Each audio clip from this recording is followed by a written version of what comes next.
प्रथमतः या ठिकाणी सर्वांना नमस्कार। पहा, महाराष्ट्र विधानसभा निवडणूक 2024 या आपल्या महाराष्ट्रातील ज्या लक्षवेधी लढती आहेत त्या लक्षवेधी लढती आपण या ठिकाणी पाहणार आहोत।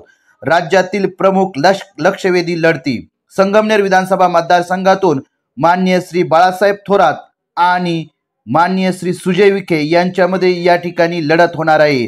अत्यंत चुरशीची ही लढत या ठिकाणी असणार आहे। संपूर्ण महाराष्ट्राचं लक्ष या लढतीकडे असणार आहे। संगमनेर बाळासाहेब थोरात वर्सेस सुजय विखे पाटील। त्यानंतर दुसरी लक्षवेधी लढत आहे अकोले विधानसभा मतदारसंघातून। या ठिकाणी किरण लामटे हे राष्ट्रवादी अजित पवार गटाचे विद्यमान आमदार आणि त्यांची लढत होणार आहे अमित भांगरे हे राष्ट्रवादी शरदचंद्र पवार गटाचे नेते असणार आहेत। यांच्यामध्ये या ठिकाणी लढत होणार आहे किरण लामटे वर्सेस अमित भांगरे। अत्यंत काट्याची अशी टक्कर या ठिकाणी अकोले विधानसभा मतदारसंघातून होणार आहे। कार्यसम्राट आमदार किरण लामटे आणि शरद पवार गटाचे अमित भांगरे यांच्यामध्ये।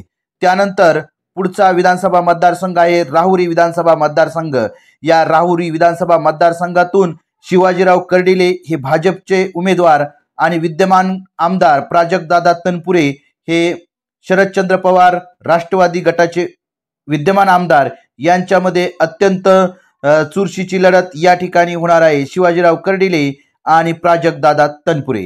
त्यानंतर पुढचा विधानसभा मतदारसंघ आहे आष्टी विधानसभा मतदारसंघ। या आष्टी विधानसभा मतदारसंघातून विद्यमान आमदार बाळासाहेब आजबे आणि सुरेश धस यांच्यामध्ये या ठिकाणी ही लढत होणार आहे। विधानसभेची ही चुरशीची लढत या ठिकाणी सुरेश धस हे राष्ट्रवादी काँग्रेस शरदचंद्र पवार गट किंवा या ठिकाणी भाजपाकडून किंवा अपक्ष उमेदवार या ठिकाणी उभे राहणार आहेत आणि बाळासाहेब आजबे यांना अजित पवार गट राष्ट्रवादीचं तिकीट या ठिकाणी असणार आहे। ही अत्यंत तुल्यबळ लढत आपल्याला या ठिकाणी आष्टी विधानसभा मतदारसंघामध्ये पाहावयास मिळणार आहे। त्यानंतर पुढचा विधानसभा मतदारसंघ आहे शेवगाव पाथर्डी विधानसभा मतदारसंघ। या शेवगाव पाथर्डी विधानसभा मतदारसंघामध्ये मोनिकाताई राजळे या भाजपकडून आणि त्यांच्या विरोधात प्रतापराव ढाकणे हे शरदचंद्र पवार पक्ष म्हणजे तुतारीकडून या ठिकाणी उमेदवार असणार आहे। यांच्यामध्ये देखील अत्यंत काट्याची टक्कर या ठिकाणी असणार आहे आणि संपूर्ण महाराष्ट्राचे लक्ष हे शेवगाव पाथर्डी विधानसभा मतदारसंघातील या लढतीकडे असणार आहे। त्यानंतर पुढचा विधानसभा मतदारसंघ आहे श्रीगोंदा विधानसभा मतदारसंघ।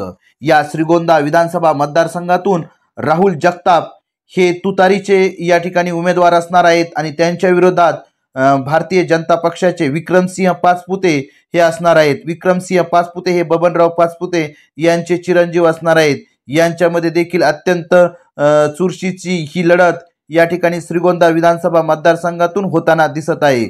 राहुल जगताप हे या ठिकाणी शरदचंद्र पवार पक्षाचे उमेदवार असणार आहेत हे जवळपास निश्चित झालेलं आहे। विक्रमसिंह पाचपुते यांची उमेदवारी या ठिकाणी अजून निश्चित झालेली नाही, परंतु त्यांनाच तिकीट मिळेल असं या ठिकाणी अंदाज आहे आणि त्यामुळे या ठिकाणी श्रीगोंद्याची जी निवडणूक आहे ती एक चुरशीची निवडणूक होताना आपण पाहू शकतो।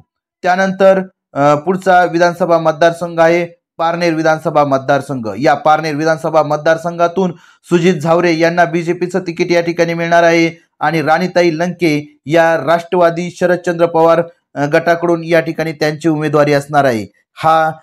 हे देखील लढत या ठिकाणी पारनेरची लढत देखील खूप एक चुरशीची लढत या ठिकाणी म्हणावी लागेल। यामध्ये कोण निवडून येतंय हे देखील पाहणं आपल्याला एक कौतुकास्पद असणार आहे। त्यानंतर पुढची आणि हाय व्होल्टेज लढत म्हणजे कर्जत जामखेडची लढत। या कर्जत जामखेड विधानसभा मतदारसंघातून रोहित पवार आणि राम शिंदे यांच्यामध्ये ही लढत होत आहे। संपूर्ण महाराष्ट्राचं लक्ष या लढतीकडे असणार आहे कारण की रोहित पवार हे विद्यमान आमदार आहेत आणि त्याचबरोबर राम शिंदे हे माजी मंत्री राहिलेले आहेत।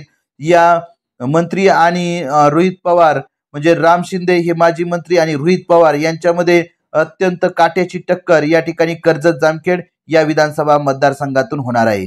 त्यानंतर पुढचा विधानसभा मतदारसंघ आहे शिर्डी। या शिर्डी विधानसभा मतदारसंघातून विद्यमान मंत्री राधाकृष्ण विखे पाटील यांच्या विरोधात विवेक कोल्हे यांची उमेदवारी या ठिकाणी असणार आहे। राधाकृष्ण विखे पाटील हे बीजेपीचे उमेदवार आणि विवेक कोल्हे हे या ठिकाणी तुतारी म्हणजे शरदचंद्र पवार पक्ष जो राष्ट्रवादी काँग्रेस आहे तुतारी, या तुतारीच्या चिन्हावरती विवेक कोल्हे या ठिकाणी निवडणूक लढणार आहेत। त्यानंतर पुढची महत्त्वाची लढत आहे कागल विधानसभा मतदारसंघात। या कागल विधानसभा मतदारसंघामध्ये समरजित घाटगे आणि हसन मुश्रीफ यांच्यामध्ये या ठिकाणी लढत होत आहे। आत्ताच या ठिकाणी समरजित घाटगे यांनी तुतारी हातात घेतली आहे, म्हणजे शरदचंद्र पवारांचा जो राष्ट्रवादी काँग्रेस पक्ष आहे त्या काँग्रेस पक्षामध्ये समरजित घाटगे सामील झालेले आहेत आणि त्यांनाच त्या ठिकाणी कागल विधानसभाची उमेदवारी दिली जाणार आहे आणि त्यांच्या विरोधात अजित पवार गटाचे जे उमेदवार आहेत हसन मुश्रीफ हे असणार आहेत। त्यानंतर पुढचा विधानसभा मतदारसंघ आहे कोल्हापूर दक्षिण विधानसभा मतदारसंघ। या कोल्हापूर दक्षिण विधानसभा मतदारसंघातून काँग्रेसचे ऋतुराज पाटील आणि बीजेपीचे अमल महाडिक यांच्यामध्ये या ठिकाणी हा रंगतदार सामना विधानसभेचा होणार आहे। यामध्ये कोण बाजी मारतंय हे पाहणं देखील कौतुकास्पद असणार आहे। ऋतुराज पाटील आणि अमल महाडिक यांच्यामध्ये असणार आहे कोल्हापूर दक्षिण विधानसभेची निवडणूक। त्यानंतर पुढचा विधानसभा मतदारसंघ आहे माळशिरस विधानसभा मतदारसंघ। या माळशिरस विधानसभा मतदारसंघातून उत्तमराव जानकर आणि राम सातपुते यांच्यामध्ये ही लढत होणार आहे। राम सातपुते यांचा या ठिकाणी लोकसभेला पराभव झालेला आहे, परंतु आता त्यांना माळशिरस मधून पुन्हा एकदा या ठिकाणी आमदारकीचं तिकीट मिळणार आहे। त्यांच्या विरोधात असणार आहेत उत्तमराव जानकर। जातीपातीचं राजकारण या ठिकाणी एक महत्त्वाची भूमिका बजावणार आहे, त्यामुळे उत्तमराव जानकर यांनी तुतारी हातात घेतलेली आहे आणि राम सातपुते हे बीजेपी कडून उमेदवार आहेत। त्या पुढचा विधानसभा मतदारसंघ आहे बारामती विधानसभा मतदारसंघ। या बारामती विधानसभा मतदारसंघातून अजित पवार आणि युगेंद्र पवार यांच्यामध्ये ही प्रमुख लढत होणार आहे। काका पुतण्यामध्ये होणारी ही लढत खूप रंगतदार असणार आहे, त्याच्यामुळे संपूर्ण महाराष्ट्राचं लक्ष या ठिकाणी बारामती विधानसभा मतदारसंघाकडे लागलेले आहे।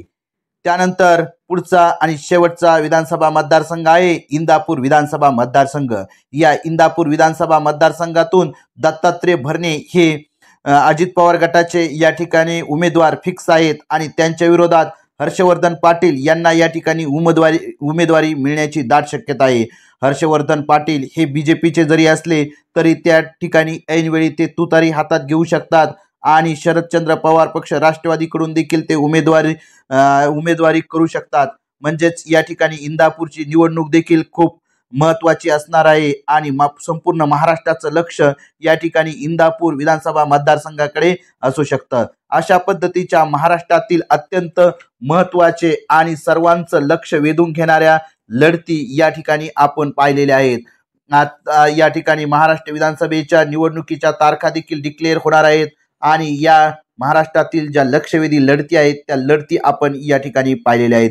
या संपूर्ण घडामोडींचा आपण या आपल्या चॅनलवरती आढावा घेणार आहोत, त्याच्यामुळे आपला जो चॅनल आहे त्या चॅनलला नक्की सबस्क्राईब करा। धन्यवाद धन्यवाद धन्यवाद।